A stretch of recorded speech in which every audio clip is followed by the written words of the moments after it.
Africa దేశాల్లో మళ్లీ విజృంభిస్తున్న ఎబోలా వైరస్ ప్రపంచవ్యాప్తంగా ఆందోళన కలిగిస్తోంది.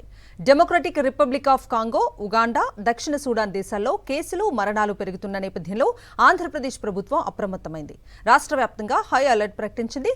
అంతర్జాతీయ విమానాశ్రయాల్లో ప్రయాణికులకు స్క్రీనింగ్ను ప్రారంభించింది. ఎబోలా వైరస్ వ్యాప్తి నేపథ్యంలో ఆంధ్రప్రదేశ్ ప్రభుత్వం ముందు జాగ్రత్త చర్యలను ముమ్మరం చేసింది.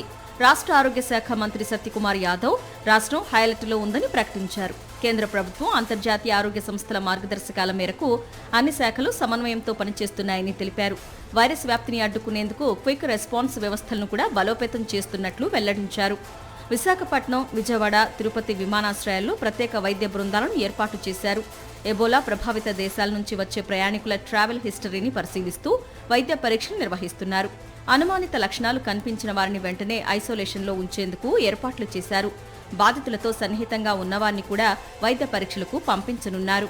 కేవలం విమాన మార్గాలకే పరిమితం కాకుండా రోడ్డు మార్గాల ద్వారా రాష్ట్రంలోకి ప్రవేశించే వారిపైన నిఘా పెంచుతున్నారు.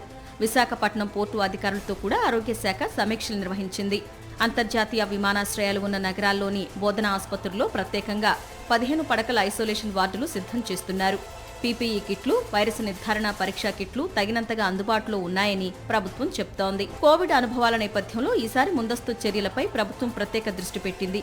ఏఎన్ఎంలు, ఆశా వర్కర్లు సహా గ్రామస్థాయి సిబ్బందికి అవగాహన కార్యక్రమాలు నిర్వహిస్తున్నారు. ప్రజలు అవసరం లేకపోతే కాంగో, ఉగాండా, దక్షిణ సూడాన్ దేశాలకు ప్రయాణించవద్దని సూచించారు.